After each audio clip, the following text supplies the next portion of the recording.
right now on 5 on Your Side at 10. Noisy night. Spring storms for parts of the area still rumbling right now. Why this unsettled pattern isn't coming to an end anytime soon. Tonight, another college campus. Another protest for Palestine. Hundreds descend on St. Louis University. From the sea to the river. As those in the Jewish community remain alarmed by the message. Calling for violence is not a peaceful protest. More on tonight's protest in a moment. First, we have some storms rolling through south and east of St. Louis right now. Good evening, everyone. I'm Kelly Jackson. And I'm Mike Bush. Some of those storms are strong but not severe. Chief Meteorologist Scott Connell is tracking it all in his Weather First forecast. Yeah, and you know those storms are weakening as expected, probably about an hour behind schedule on that weakening trend, but it is a downward trend. They're not nearly as strong as they were an hour or two ago when they were south and southwest of St. Louis. Still some 30 to 35 mile per hour wind gusts as they rolled through, and certainly the heavy rainfall as well. Upwards of a half an inch to an inch if you were under the heaviest part of these storms. While the back edge is rolling through, we're still looking at some rumbles of thunder here over towards St. Jacob, approaching Highland and into St. Rose, Illinois, and then back down through southern portions of St. Clair County, western Washington County. That trek from Nashville back to Freeburg is on a wet road tonight, and it's waterlogged down towards Waterloo too. You likely had close to an inch of rain there. Over the last couple of hours, this is how it evolved. The storms now showing a definite sign of weakening, and they'll be gone in the next couple of hours. The heaviest storms today, 1.5 to 1 inch of rain. Most areas that saw some rain out of these thunderstorms didn't get those higher amounts. Widespread showers, though, will return Thursday night with a limited severe wind and hail risk tomorrow evening. We'll talk more about that, but your morning commute should be a-okay tomorrow morning, Mike. And remember, you can get the latest Weather First forecast anytime on KSDK.com and on the 5 on Your Side app. You can also text the word weather to 314-425-5355, and we'll send it straight to your phone. From the sea to the river. Right back. This road. A loud and large demonstration in the heart of Midtown wrapped up just about 90 minutes ago. Unlike what we saw over the weekend at Washington University, there were no arrests reported on the campus of St. Louis University tonight. While there were no reports of physical violence and unrest at tonight's march and rally, there were anti-Semitic chants. We have live team coverage tonight of both sides of this growing conflict. We start with Robert Townsend, who talked with some of the hundreds of protesters. Kelly, for more than 2 hours, the protesters marched and demonstrated right on the SLU campus. Again, their messages were definitely loud and clear. It was a non-violent pro-Palestinian protest that initially attracted about 24 people. But in just 30 minutes, a sea of St. Louis University students packed the steps and the grounds by the SLU clock tower. This is community. This is what solidarity looks like. As a Muslim woman, it is essential for me to show support from my brothers and sisters because my brothers and sisters has been under the war, under occupation for the past 75 years. Hundreds of anti-war protesters held Palestinian flags, signs, Palestine will be free. And chanted against the October 7th Hamas attack on southern Israel that killed at least 1,200 people. Alam Jaber is a PhD SLU student. I believe in the liberation of Palestine. I believe in the liberation from occupation all across the world. It is of utmost importance, and that's why I'm here. The group Occupy SLU Coalition organized the event that also attracted dozens of parents, their children, and St. Louisans like Michael Berg. It's just a horror that doesn't have to happen. And as we come across this part of the university's campus, you can hear these people, they're shouting, "Ceasefire now, ceasefire now." Again, as they continue to walk across the campus, the crowd continues to grow. They trekked to a popular fountain area near Grand and Lindell, down the street from the Fox Theater. Minutes later, the protesters marched back to the middle of campus where they sat in a circle, blocked traffic, and kept spreading their messages. Silence is violence. As armed officers from SLU's Department of Public Safety kept an eye out. we need to come together and say we don't want this to continue. Again, amid all that protesting, we did not see any problems or arrests. Live in Midtown, Robert Townsend, 5 on your side. Protests continue to impact college campuses across the country, and not all are peaceful. Overnight, police broke up violent confrontations at UCLA between pro-Palestinian and counter-protesters. And just a few hours before that, Columbia University called in the NYPD to arrest protesters who overtook a campus building. According to CNN, more than 1,500 protesters have been arrested across the country. Those arrests happening on nearly 30 campuses spanning across at least 23 states.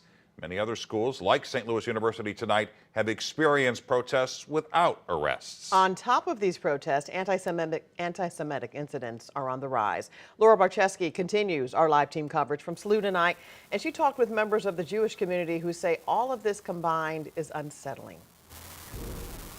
Mike and Kelly, the students I talked with say it's really hard to just be Jewish right now. And one SLU student I talked to said he avoided campus altogether today because he was concerned.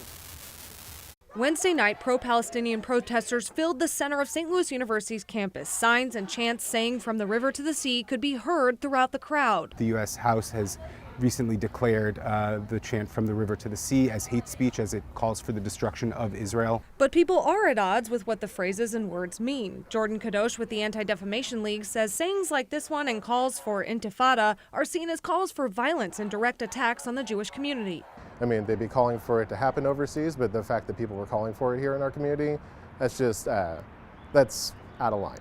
And if we're gonna talk about what's appropriate and what isn't, and what's a peaceful protest and what isn't, calling for violence is not a peaceful protest. Rabbi Jeffrey Abraham says he has people from both WashU and SLU in his congregation at B'nai Amunah and says it's been very difficult for them. The last few days, I spoke about it from the pulpit and made sure to really talk about how important it is that we stand up against the hatred that we see around us, and we have to use our voices and allow them to be heard. Daniel Greenspan is a grad student at SLU and proudly wears a yarmulke. He said he's had a tough time this year and actually avoided campus during the protests because he was worried about what might happen. Twice last semester, somebody came to me in the library, made a beeline to me, threw pennies at me, and left. I have no reason to believe that they didn't have some sort of chat where they told somebody, hey, it's your turn to throw something at the Jew. Kadosh says anti-Semitism is on the rise at an alarming rate. In Missouri, incidents have more than quadrupled. Those incidents, they've been growing for a while.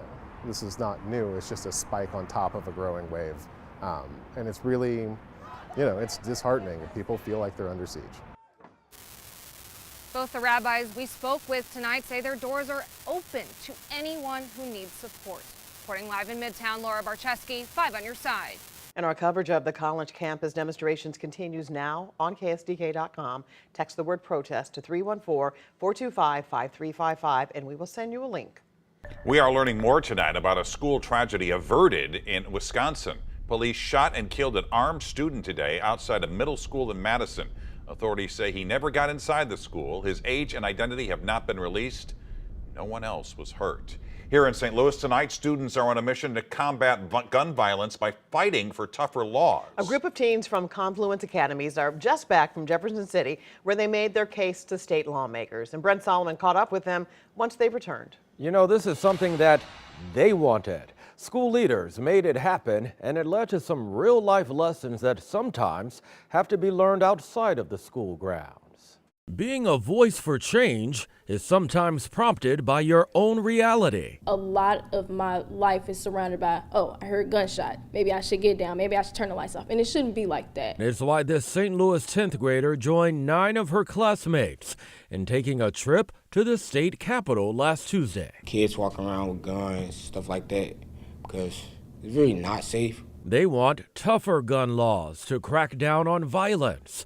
To prepare for the big moment, they practiced how to make an elevator pitch. Because they have so little time to actually talk to people, you want to get straight to the point. Hi, my name is, this is what I'm here for, this is what I care about. Take a look at these meaningful conversations that led to lessons learned outside of the classroom. I got an understanding that it's two sides to it. It's not just like, oh, this gun violence is everywhere. So when they're trying to pass these laws, you got to we got to find some balance between them. Senator Stephen Roberts invited them into the Senate chamber. It was really eye-opening for me just to see how well informed they were and passionate about the same issues that I've been fighting for here in the state legislature. And although there doesn't appear to be a compromise this session on the laws they want to see, these teens have a plea to state lawmakers as they look ahead. Actually come out to the communities that's being affected by gun violence and see what we mean when we say this is an issue.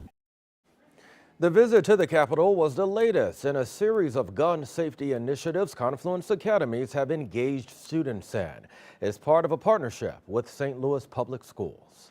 Just hours ago, a fundraiser wrapped up at a McDonald's in North County for a young worker brutally attacked outside the restaurant. 15-year-old Aria Lynch is about to undergo a second surgery for a broken nose. She's also suffering head pain since last month's attack at the McDonald's on Parker Road. Police say video shows 25-year-old Johnny Ricks, an upset customer, grabbing the teen by her hair and stomping on her head. We're just trying to show love and give back to her. Just the video that we saw, it was a lot to look at, especially with someone who's a sweetheart like Araya is. Ricks is still in jail, facing first-degree assault charges. A portion of today's sales will go towards the teen's recovery. No word on how much money was raised. Fire on a Missouri interstate. The cargo of fire water that fueled the flames. Well, you may have heard that food is medicine, and now a new program is really driving that home. I'm Michelle Lee with details on a new program that will get life-saving medication and fresh food delivered straight to you. Mother Nature has been delivering a warm and damp spring so far. That's not changing as we start the month of May. We're tracking the timing of weekend thunderstorm chances in just 7 minutes.